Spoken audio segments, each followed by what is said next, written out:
basic loading screen, little sketches. So then in this case, we beat that enemy, and we have this question mark over there, that for the swordsman there. That usually means you're going to win or gain an item, a new squad member, or something along those lines. It's a quest, or a quest reward, not a battle. So I'm going to stop there. And you have a little story on why they're there and what they're doing.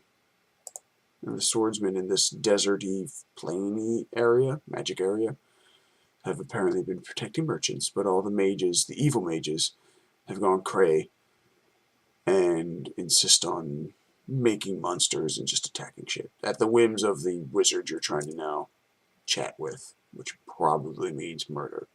You know what happens. Murder, chatting, 6-1, half a dozen other. Now this shop, you can buy more swordsmen, or if I had enough gold, you could also buy a special ability. And it's Stunning Blow. Hard blow, stunning the target for 1 round. And that's how you unlock special abilities. In this case, that's also how I got the Tracker special ability. I bought it at a shop. I don't have enough coins for that.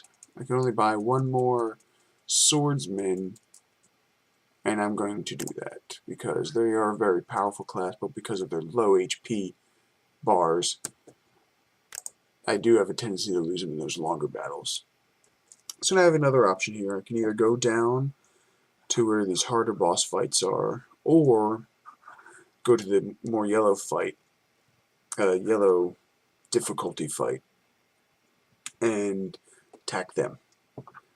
What I've found, it's more advantageous to clear out all the lower battles that you can before going to the boss battles, because then you increase your HP, you can increase your gold to buy more squads, you just kind of get yourself stronger.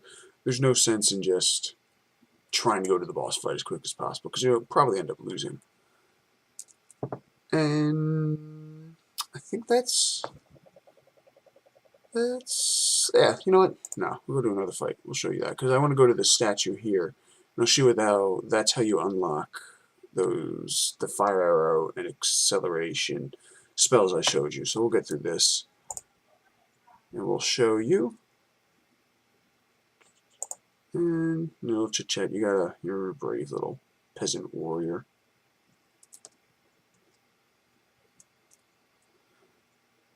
Ferocious wolves. Oh, this is different than a normal wolf. And then this screen pops up when you are faced with the new enemy type. It shows you, the 3-star shows you the difficulty of the enemy. I haven't seen anything past 5 stars, so I think that's the max stars. And I think that difficulty is relative to where you stand. So I have a full-grown wolf that has seen a lot in its life, so it's an old, battle-hardened wolf. I didn't know wolves could be battle-hardened, but there it is. And then in this little screen down here, you'll see the wolf with like a red splash behind it. That shows the special abilities that this enemy type has. So you can click on that and figure out what it is. It has Stranglehold. It inflicts damage to the target by reducing its speed by 1 for 2 rounds. So there you go. And other different types will have different attacks. I don't know if you can't attack. So I move first. I've yet to not move first with my tracker. It's very high initiative. Tell me to defend. I do enjoy this game. I think it's maybe $4 on Steam. So if you're kind of looking for something that you can boot up real quick, play a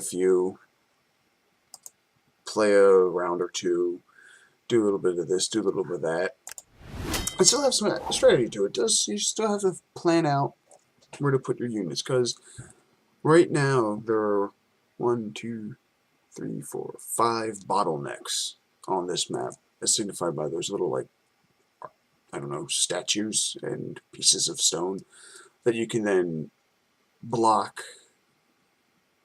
how the enemy moves by just placing where you put your avatars. And the enemy can also block you, and you can also block yourself, which I've done, which is not very fun. So right now with my archer, I'm going to attack their soldier because he has a pretty strong attack. I fought him before. It's not too difficult, but it's something I don't feel like dealing with. So we'll attack them. And he also has like a stunning blow attack, I believe. He missed. You know what? No, I can't attack him, so we're going to do that. The tracker didn't do a lot of damage to him, which is sad, but maybe more swordsmen will. Alright, that was a bit better. Excuse me. And that, oh, see, that was his special ability. Which, you know, is going to inflict more damage to me over a round or two. I guess I'll stick my peasant onto the wolf. Does 41 damage. Which is nice. So it looks like the wolves, or the enraged wolves, the battle-hardened wolves, don't have a lot of physical damage, defense. So we'll do that. And judging by my lack of attack ability from my tracker and my swordsman, the enemy swordsman has a lot of physical defense, but not a lot of magical defense. So I'm probably just going to keep using my mage to really whittle him down. And we'll do my tracker onto the enraged wolves. Along with that, oh, there you go, nice 79. That's where it's at. So we'll try. Oh, see, now I did some good attack to him. We'll hopefully kill the wolves pretty soon. There we go. That wolf's almost dead. I got my archer. Let's see if I can kill the enemy swordsman. Nope, not yet. That's where the strategy really plays in, is the killing blow. Because sometimes I don't want to waste an attack on just finishing an enemy, knowing that if the enemy attacks me, I can kill it in my counterattack.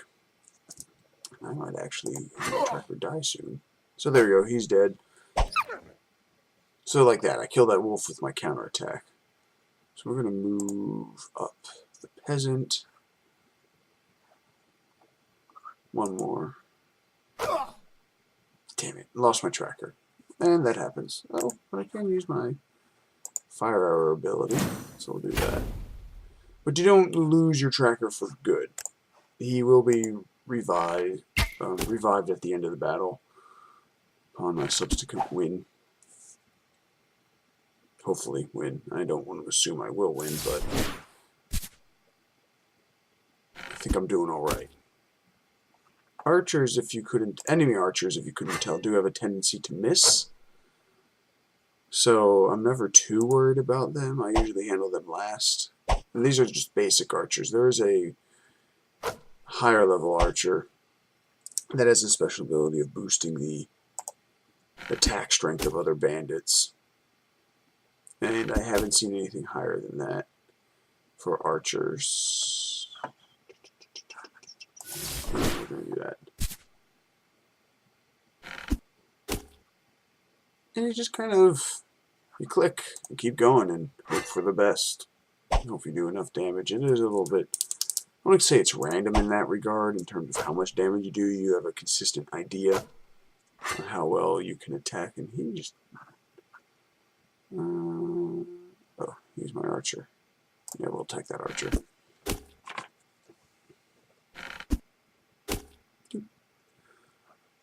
Alright, now my mage. Yeah, we'll take that archer. This is kind of when I'm mopping up. I'm just trying to damage anything so I can quickly finish this.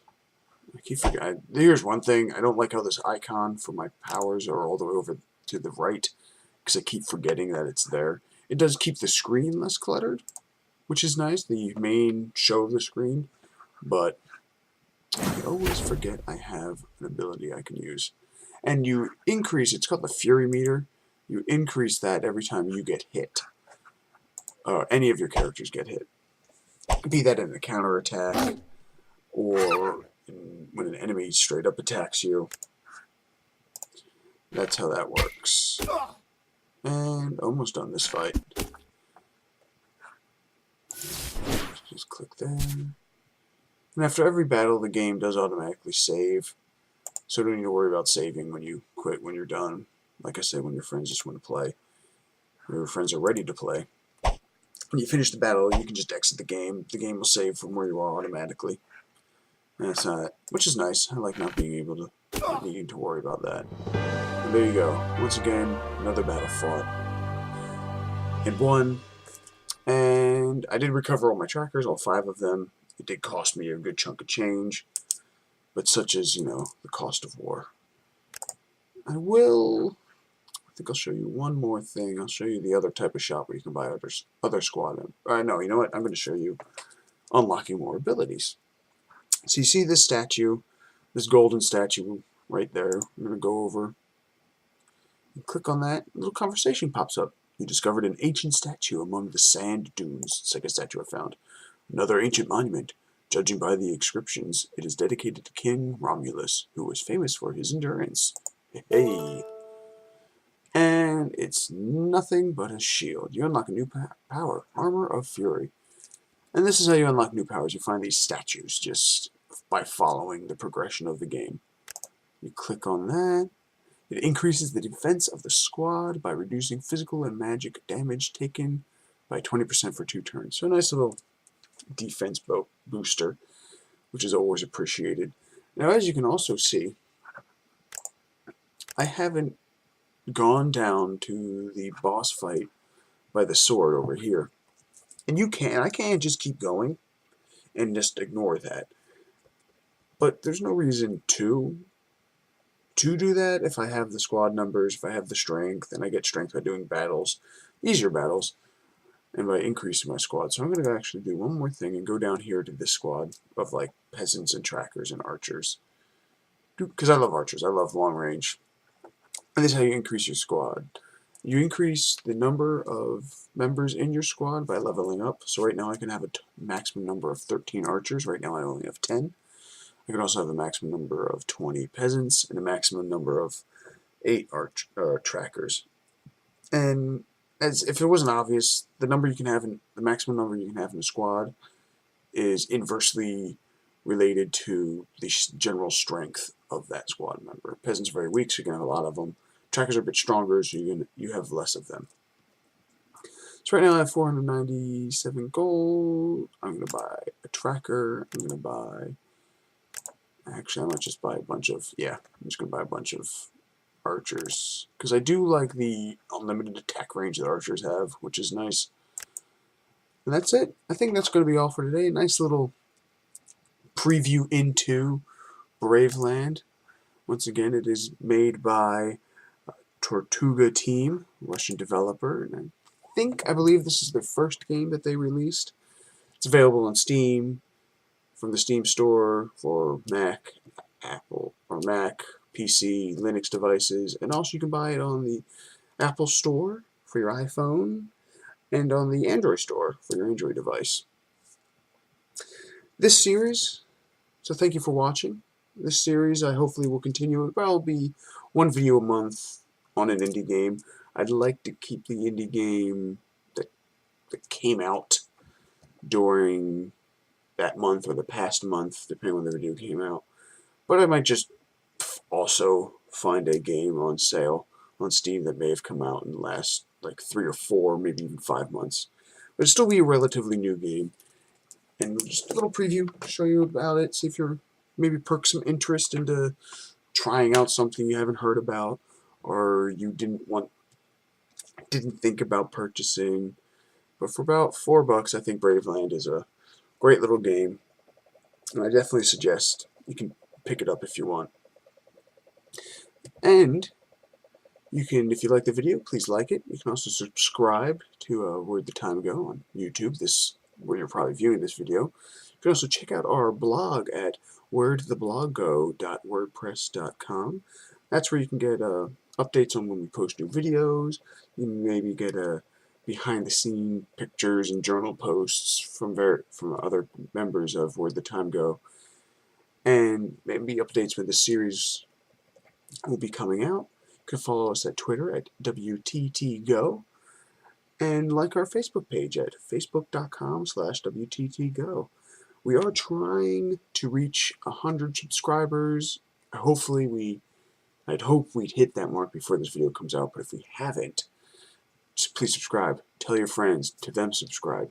Doing so, you'll be entered into a raffle to win a free game.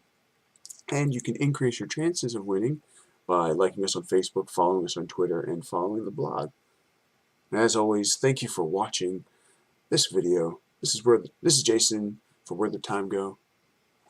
Enjoy your day, or please enjoy your day. I don't want to tell you what to do. Anyway, have a good one.